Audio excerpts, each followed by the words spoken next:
अस्सलामुअलैकुम स्टूडेंट्स, आज के लेक्चर में हम नीमोथोरेक्स के बारे में पढ़ेंगे।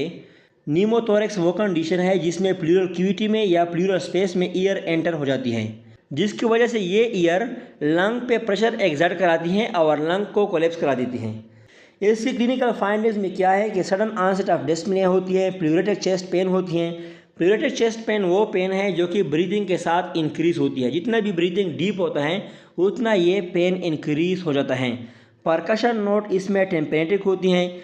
नॉर्मली क्या होता है कि जब हम लंग को परकस कराते हैं तो लंग टिश्यू की डेंसिटी की वजह से हमें एक डल सी साउंड सुनाई देती हैं, लेकिन यहाँ पे क्या होता है कि जब हम चेस्ट वॉल पे टेपिंग कराते हैं तो हमें एक लाउड क्लियर ड्रम लाइक और रेजोनेंट साउंड अपेयर होती हैं, क्योंकि प्लूरल स्पेस में जो ईयर है वो ड्रम हेड की तरह वर्क करती हैं और वो परकशन की साउंड को एम्पलीफाई कर देती हैं।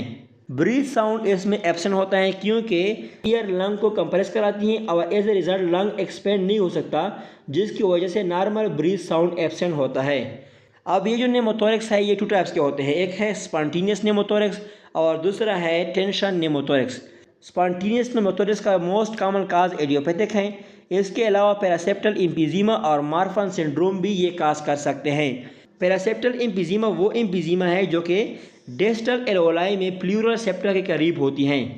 अब इसके पैथोजेनेसिस में क्या है कि रप्चर ऑफ सब प्लूरल बल्ब। सब प्लूरल बल्ब एक स्मॉल ईयर फेल्ड सिस्ट और ब्लेसर होती हैं जो कि सब प्लूरल स्पेस में बन जाती हैं। जब इस सब प्लूरल बल्ब की रप्चरिंग हो जाती है तो एज अ रिजल्ट प्लूरल में एक होल अपेयर हो जाता है और फिर इस होल के थ्रू ईयर प्लूरल कैविटी में एंटर हो जाती हैं। इसके अलावा इसमें नेगेटिव इंट्राथोरेसिक प्रेशर की लॉस हो जाती हैं। नेगेटिव इंट्राथोरेसिक प्रेशर एक ऐसा प्रेशर है जो कि इनहेलेशन के टाइम पे लंग को एक्सपेंड करा देती है। तो इस नेगेटिव इंट्राथोरेसिक प्रेशर की लॉस की वजह से लंग कोलैप्स हो जाता है और इसमें जो ट्रेकिया है वो कोलैप्स लंग की तरफ डिविएट करता है। Tension pneumothorax mainly penetrating chest wall injuries की वजह से होती हैं। इसके अलावा एट्रोजेनिक मीन्स कुछ ऐसे मेडिकल ट्रीटमेंट है, कुछ ऐसी मेडिकेशन है जो कि टेंशन न्यूमोथोरेक्स को काज करती हैं।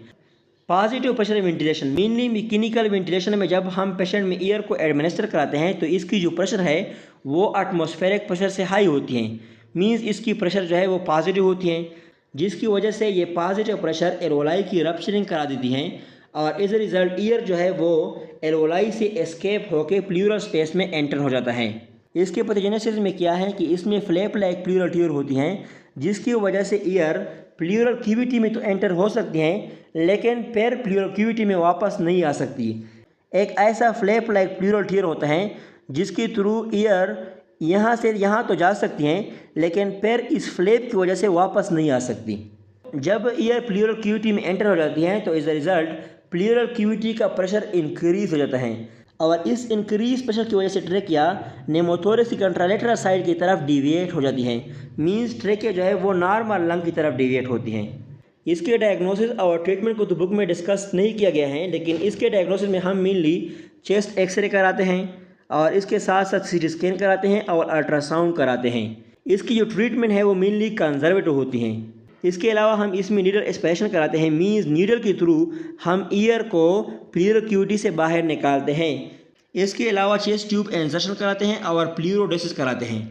प्लूरोडेसिस वो कंडीशन है जिसमें वेसरल और पीटल लेयर को आपस में फाइबरस टिश्यू के थ्रू अटैच कर दिया जाता है, जिसकी वजह से जो प्लूरल स्पेस है वो टोटली ख़त्म हो जाती है। So this is all about pneumothorax. इंशाल्लाह आप सब दोस्तों को समझ में आ गया होगा।